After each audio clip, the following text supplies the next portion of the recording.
Saat kita jatuh, kita jadi tahu mana yang teman dan mana yang sahabat. Saat kita gagal, kita jadi tahu mana yang betul-betul peduli dan mana yang hanya singgah dalam senang. Saat kita tidak punya apa-apa, kita jadi bijak mengenal mana yang tulus dan mana yang bulus. Saat kamu sukses, kaya, dan lagi di atas dalam proses kehidupan, semua orang akan memuji, semua orang akan menyanjung, bahkan semua orang akan mengaku kalau dia ikut berperan dalam suksesmu. Tapi pada saat kamu jatuh, pujian itu akan berubah menjadi hinaan, sanjungan itu akan berubah menjadi cacian. Semua orang tidak akan pernah menganggapmu ada. Percayalah, saat gagal, semuanya menjadi gelap. Kamu akan ditinggalkan dan kamu seperti ilalang kering di padang tandus. Tapi saat gagal itulah Tuhan akan menunjukkan siapa yang setia dan siapa yang tidak setia.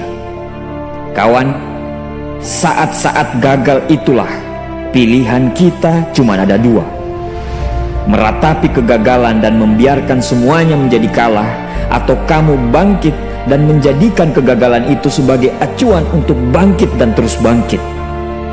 Menangislah sekeras mungkin, berteriaklah selantang mungkin. Tidak apa-apa. Tidak ada manusia hebat di dunia ini yang tidak pernah menangis dan berteriak karena gagal.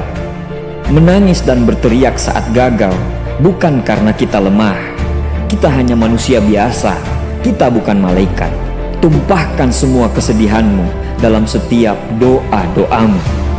Berdoalah, jangan meminta supaya semua masalah menjadi ringan, tapi berdoalah dan mintalah agar pundak kita kuat untuk memikul semua masalah yang kita hadapi. Ketahuilah, Tuhan menciptakan masalah selalu beserta solusinya. Tapi setelah itu, kamu harus bangkit. Kamu harus jauh lebih hebat daripada sebelumnya.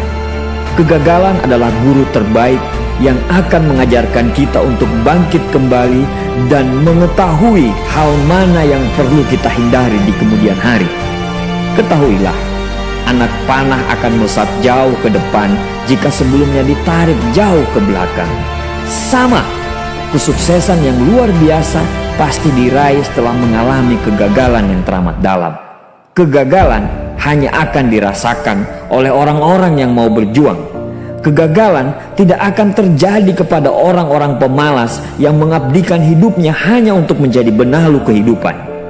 Bangkitlah, tapi ingat, saat kamu berjuang lagi, berjuanglah bersama orang-orang yang mau sama-sama berjuang, bukan dengan orang-orang yang hanya mau diperjuangkan. Saatnya merubah hinaan menjadi pujian. Saatnya merubah cacian menjadi tepuk tangan. Saatnya mengembalikan apa yang sudah hilang. Insya Allah kamu, kita pasti bisa. Pada saat sukses itu datang, datangi semua orang-orang yang menghinamu pada saat gagal. Datangi semua orang yang meninggalkanmu pada saat terpuruk. Katakan pada mereka, terima kasih kawan, karena dulu sudah menghinaku. Setelah itu, pergilah dan doakan mereka, karena sesungguhnya nikmat terbesar dalam hidup adalah ketika kita ikhlas mendoakan orang yang membenci dan menghina kita. Terima kasih.